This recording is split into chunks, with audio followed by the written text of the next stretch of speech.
The Matrix movies are so packed with meaning that every line seems to carry some deeper significance. In that spirit, we're looking at some of the most memorable lines from the Matrix films that have way more meaning than anyone realized.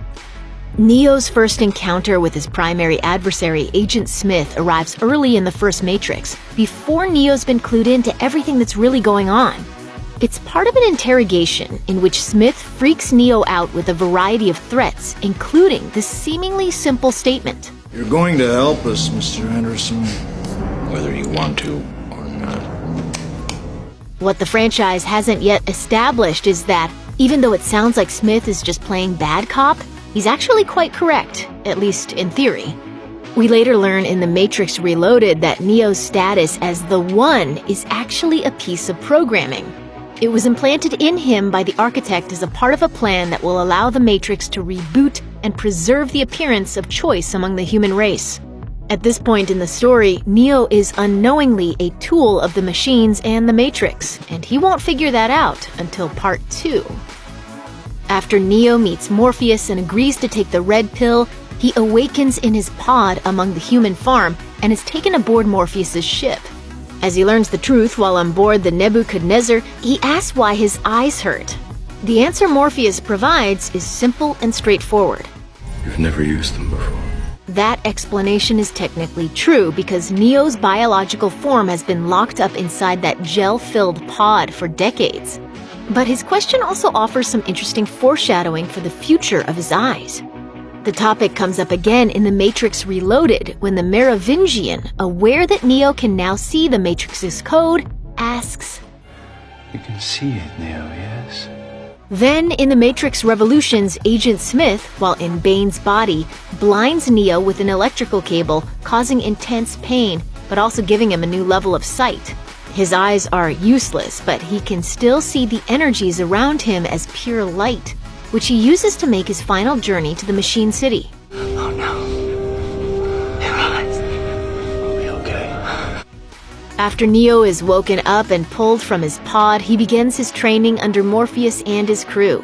This includes sessions with Tank, who plugs Neo into his system and uploads a variety of training programs into his brain, including skills in various martial arts.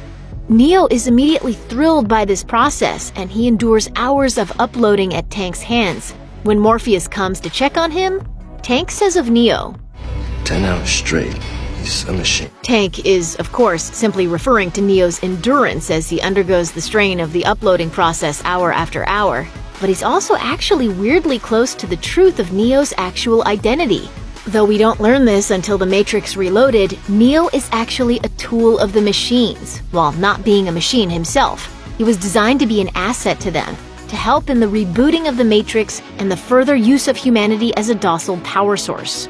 In a sense, the machines built Neo and coded him for their own purposes, so in that sense, Tank is fully correct. Shortly after Neo learns that the Matrix is nothing but a simulation, he spends some time contemplating his old life, which he thought was real but was actually all in his head. As he struggles with coming to terms with that truth, he asks Trinity what it means that all his memories never happened. And that's when she replies, "But the Matrix cannot tell you who you are." Trinity's response is based on her belief in the cause of freedom for humanity. She wants to condition Neo to the new reality that he's living in, which will allow him to exercise his own free will in ways he never could before. What's interesting, though, is that while she turns out to be correct, The Matrix does spend a good deal of time in the course of the sequels trying to tell Neo who he is.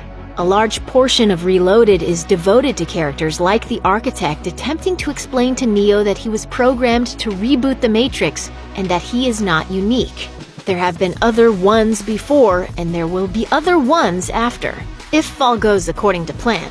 The Matrix can tell you who you are, but Neo must overcome that fact to achieve peace.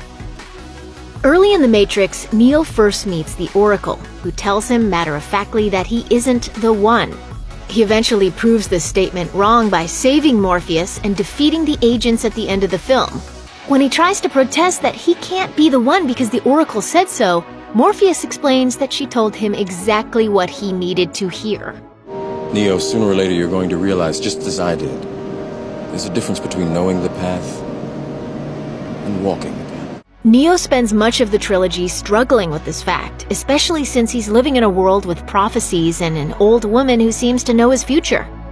He asks a lot of questions in an effort to determine exactly what he must do. Some people, including the architect, attempt to lay his path out for him very clearly in an effort to manipulate him. He tells him that if he goes through the door that allows him to save Trinity, he will effectively end the human race. But Neo goes anyway. He walks the path instead of attempting to know it, and finds a third way that allows him to save both Trinity and the future of Zion. If I were you, I would hope that we don't meet again.